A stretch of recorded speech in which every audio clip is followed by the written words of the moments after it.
Baik, bismillahirrahmanirrahim. Assalamualaikum warahmatullahi wabarakatuh. Selamat pagi anak-anak kelas 4 yang hebat, soleh dan soleha. Dan jangan lupa bahagia. Alhamdulillah hari ini kita belajar IPS dengan Pak Adang. Nah, untuk belajar IPS hari ini, kita akan belajar tentang diagram Venn jenis pekerjaan.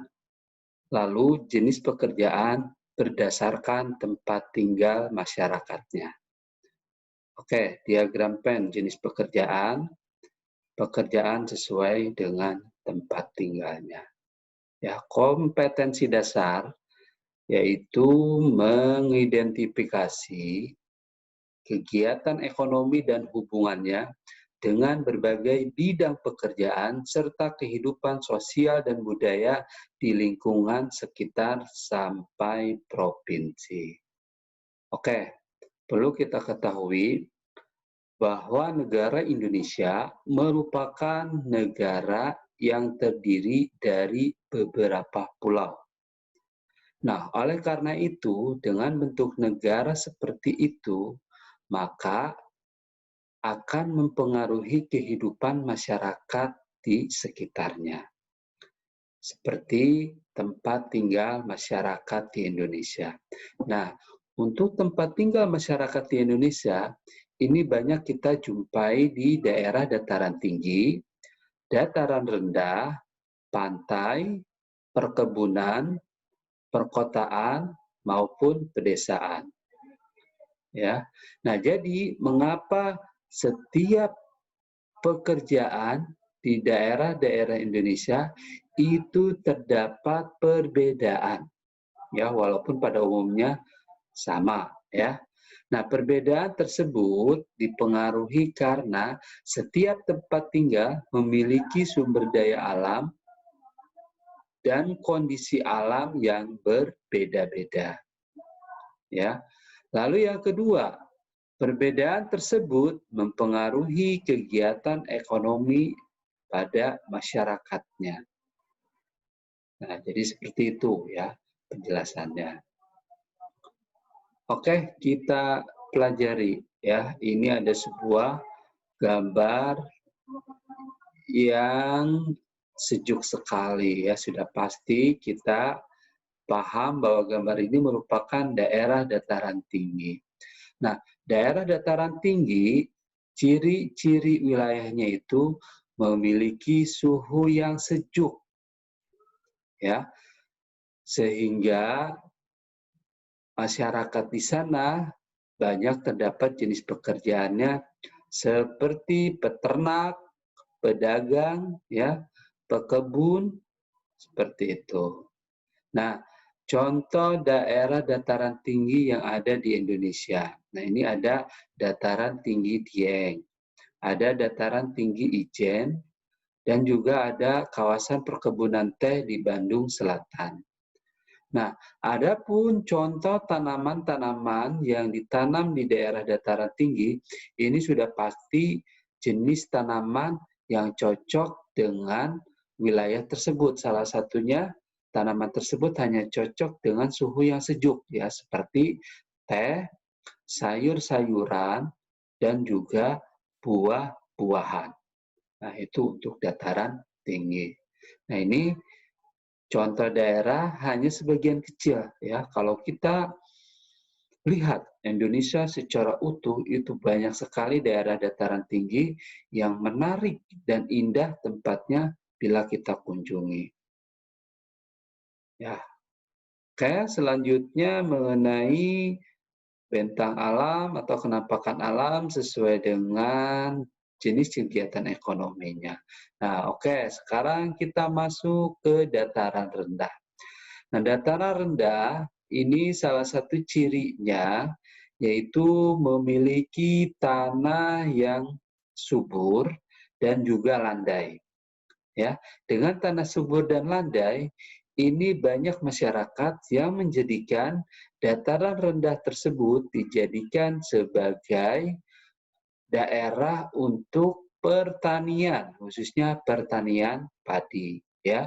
Nah, makanya jenis pekerjaan yang banyak dijumpai pada daerah dataran rendah itu ada petani padi, petani kelapa, petani tebu, peternak, pedagang, ya.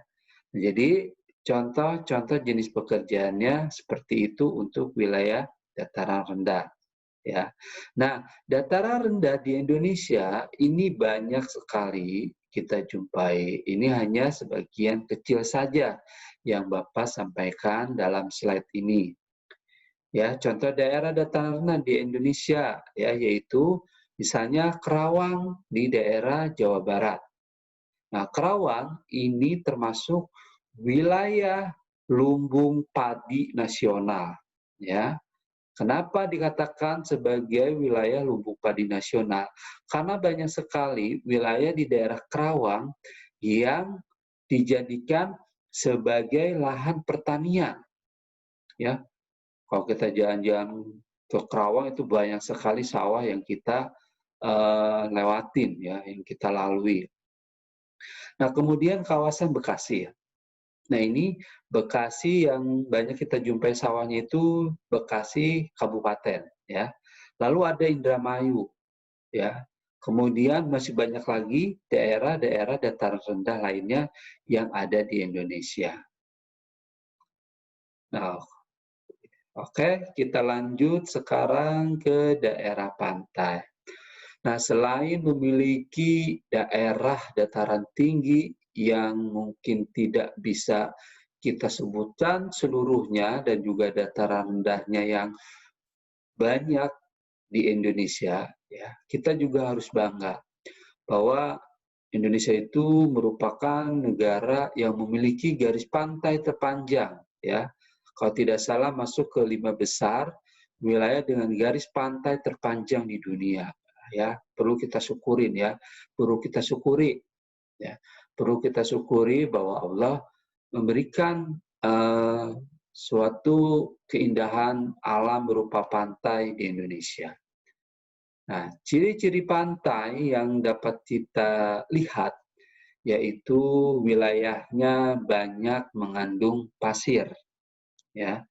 Karena jelas ya, pantai itu merupakan batas antara daratan dan lautan, di mana di wilayah tersebut terdapat banyak pasir yang terbentuk akibat pertemuan dua bentuk bentang alam, yaitu perairan dan daratan. Ya, seperti itu. Nah, adapun untuk jenis pekerjaan yang ada atau yang banyak dijumpai di daerah pantai, itu pasti ya kita paham, yaitu nelayan. Nelayan, ada petani garam, ada penambak ikan, ya, ada pembuat cenderamata, ada pedagang, dan ada pemandu wisata.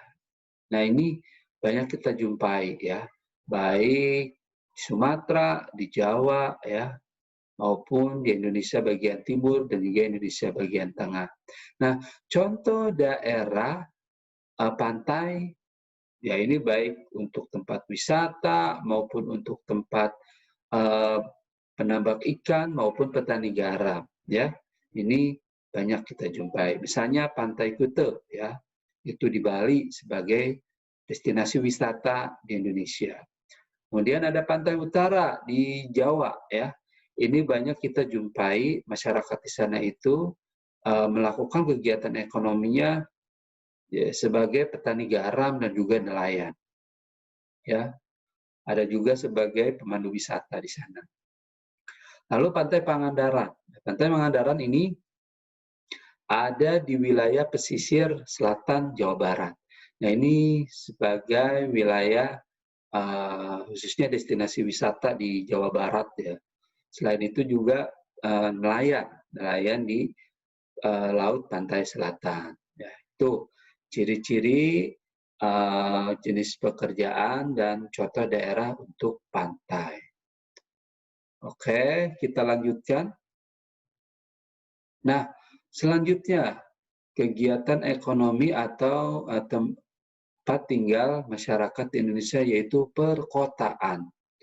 Kalau kita bicara kota, sudah pasti di sana kita bisa melihat banyaknya jenis transportasi yang ada di sana, banyaknya gedung-gedung. Nah, ya maka kita bisa menuliskan ciri-cirinya seperti berikut ini, bahwa ciri-ciri perkotaan yaitu banyaknya perkantoran, kemudian banyaknya mall, ya, atau pusat perbelanjaan, lalu banyaknya pertokoan.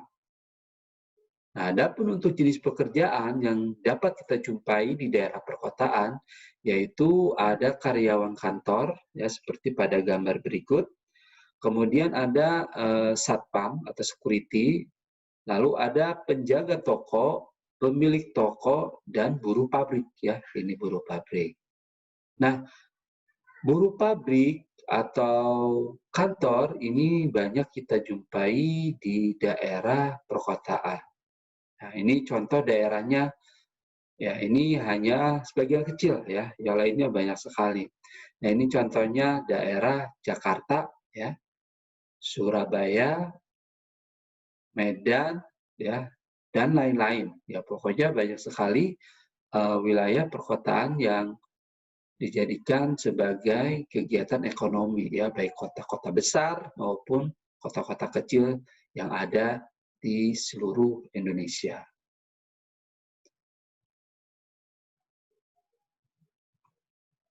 Oke, nah selanjutnya Bapak ingin menjelaskan mengenai diagram Venn.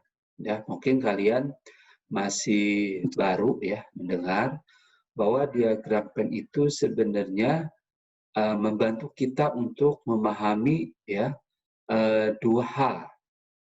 Nah, maka dikatakan diagram Venn ini adalah suatu gambar atau diagram yang menjelaskan perbedaan, ingat ya, perbedaan sekaligus persamaan dari dua hal. Nah, di sini ada contoh ya. Contoh diagram Venn ya seperti ini. Ada lagi bentuk lain diagram Venn-nya seperti berikut ya. Nah, ini ada contoh diagram Venn jenis pekerjaan, tempat bekerjanya itu, kemudian ada hasil dari pekerjaan itu, lalu manfaat jenis pekerjaan itu terhadap masyarakat sekitar. Ya, nah ini Bapak tuliskan dua jenis pekerjaan, ya, atau pekerjaan yang ada di lingkungan pantai atau di daerah pesisir. Nah, ini Bapak tuliskan nelayan tradisional dan nelayan modern. Nah, di sini Bapak tuliskan persamaannya. Persamaannya itu sama-sama mencari ikan, ya, mencari ikan di laut. Ya. Ada juga mungkin di danau ya, Danau Toba seperti itu. Nah, lalu persamaan yang kedua ya, yaitu antara nelayan tradisional dan nelayan modern, yaitu menjual ikan untuk kebutuhan sehari-hari ya. Berarti hasil tangkapannya itu dijual ke masyarakat untuk apa? Untuk memenuhi kebutuhan sehari-hari. Nah, berarti itu manfaat apa? Manfaat dari jenis pekerjaan tersebut. Nah, kemudian persamaan selanjutnya yang ketiga, yaitu mengandalkan perkiraan cuaca dan gelombang laut ya. Karena jelas sekali ya bahwa seorang nelayan baik modern maupun tradisional ini harus bisa membaca keadaan cuaca di laut. Ya, supaya apa? Selain mendapatkan hasil tangkapannya yang banyak, juga tidak membahayakan kepada nelayannya tersebut. Ya, seperti itu. Nah, adapun perbedaan, ini Bapak tuliskan Bu, perbedaan antara nelayan tradisional dan nelayan modern. Nah, kalau nelayan tradisional, perbedaan yang pertamanya itu menggunakan perahu layar. Ya, jadi sangat tergantung sekali dengan pergerakan layarnya dibantu angin. Ya, beda dengan nelayan modern. Nelayan modern ini dia menggunakan perahu-perahu besar dan bermesin. Ya, sehingga tidak begitu berpengaruh ya sepertinya dengan hasil tangkapannya nanti ya. Nah, kemudian perbedaan yang kedua untuk nelayan modern. Nah, ini untuk nelayan modern yaitu dia menggunakan peralatan tangkap ya yang sudah modern. Ya, artinya alat tangkap itu bisa menghasilkan misalkan jumlah tangkapan ikan yang lebih banyak bila dibandingkan dengan nelayan tradisional. Nah, lalu perbedaan selanjutnya yaitu memanfaatkan gelombang suara atau sonar untuk nelayan modern. Nah, gelombang suara atau sonar ini bisa dihubungkan dengan GPS ya. GPS itu untuk mendeteksi ya misalkan lokasi atau titik lokasi didapatkan populasi ikan ya. Nah, itu bisa dideteksi dengan menggunakan gelombang suara atau sonar. Nah, sedangkan untuk nelayan tradisional, perbedaan selanjutnya yaitu menggunakan peralatan tangkapnya yang masih sederhana ya. Misalkan jaring yang masih sederhana ya, pancing, nah seperti itu ya untuk nelayan tradisional. Ya. Nah, itulah penjelasan jenis pekerjaan ya. Kemudian lokasi pekerjaan itu berlangsung. Nah, kemudian selain itu, manfaat dari pekerjaan tersebut, ya, lalu dampaknya terhadap lingkungan. Nah, lingkungan pada masyarakat. Ya. Nah, di sini Bapak coba berikan contoh diagram kegiatan ekonomi untuk petani buah yang biasa kita jumpai di wilayah daerah dataran tinggi. Nah, ini ada petani buah ya di dataran tinggi.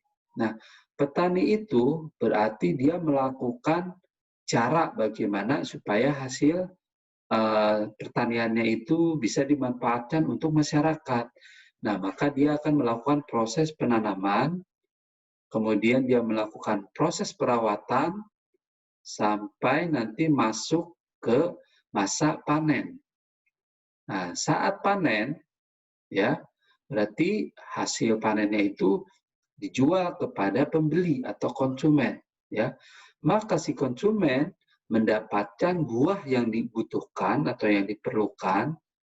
Nah, si petani buah akan mendapatkan uang dari hasil penjualan buah tersebut ya.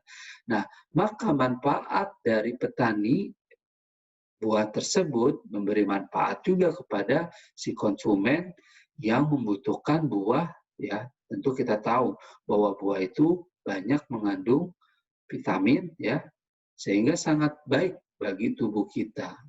Nah, seperti itu ya diagram kegiatan ekonomi untuk petani buah yang biasa kita jumpai di daerah dataran tinggi. Oke ya. Nah, jadi demikianlah penjelasan materi untuk materi IPS.